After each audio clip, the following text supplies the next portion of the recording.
Halo, selamat datang di Coursework Content Public Speaking bersama saya, Rizal.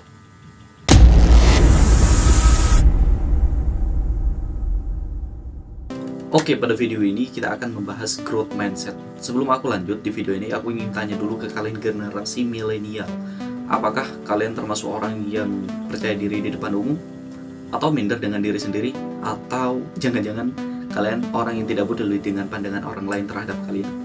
Kalau iya, kamu adalah salah satu orang yang aku sebutin di atas. Tonton video ini sampai selesai. Oke, jadi aku kemarin sengaja bikin sampel riset sederhana mengenai growth mindset anak muda, yaitu 10 orang responden dari berbagai status, yaitu status bukan status hubungan ya, melainkan kegiatan profesinya masing-masing. Hasilnya ini dia.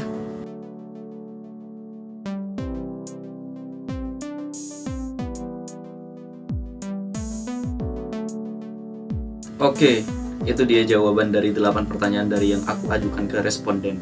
Jadi dari hasil riset tersebut dapat disimpulkan kalau sebenarnya cukup banyak minat anak muda di usia 20 tahun lebih itu mempunyai growth mindset yang bagus banget, apalagi aku pingin berwirausaha gitu. Tapi ya tunggu dulu, bukan berarti yang menjadi karyawan itu nggak bagus ya. Bagus banget karena di samping itu mereka juga mencari pengalaman bagaimana mengelola dan berwirausaha dengan baik, menjadi pegawai secara profesional. Namun secara skill keduanya memang ada beberapa yang ingin lebih mengasah kemampuannya, namun nggak tahu harus belajar di mana, kemana, bagaimana mentoringnya dan sebagainya. Oke, aku kasih tips bagaimana mengasah growth mindset yang bagus banget dari berbagai sumber dan literatur. Kalau kamu bisa menerapkan ini, insya Allah kamu menjadi lebih baik.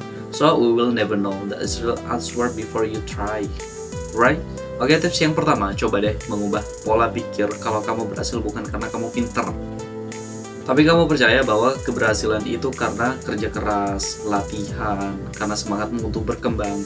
Karena kalau kamu punya mindset itu, kamu akan lebih berani mengeksplorasi diri. Karena kamu percaya dengan mengerjakan sebuah hal yang baru, kamu akan belajar yang baru juga. Dan oleh karena itu, semua hal yang kamu lakuin di dunia ini, itu adalah hasil dari belajar dan hasil dari latihanmu. Lanjut nomor 2, I love this insight karena memang aku dapetin ini dari sebuah buku, yaitu Atomic Habits karya James Clear. Bagaimana kebiasaan kecil dapat merubah kesuksesan seseorang, yaitu melakukan goals, usahakan bangun sistem.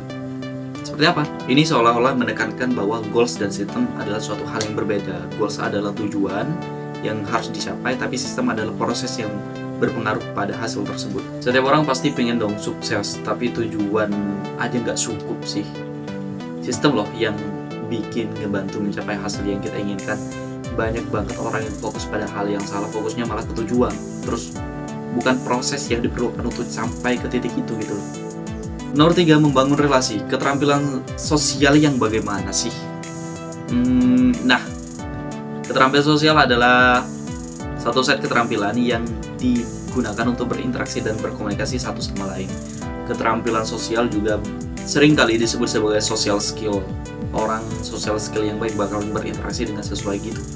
Dan normalnya orang yang dengan social skill yang baik juga bakalan tahu apa yang baik dan wajar dalam situasi sosial.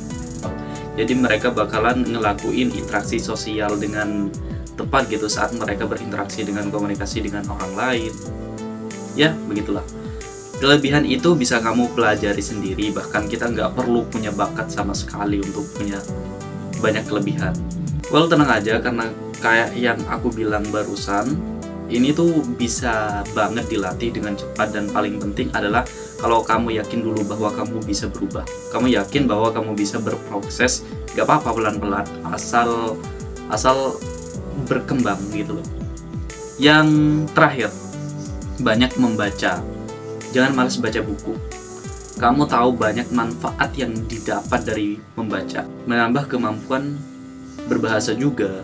Beribu kosakata yang terdapat di dalam sebuah buku akhirnya bisa ngebuat kemampuan berbahasa kamu semakin bertambah.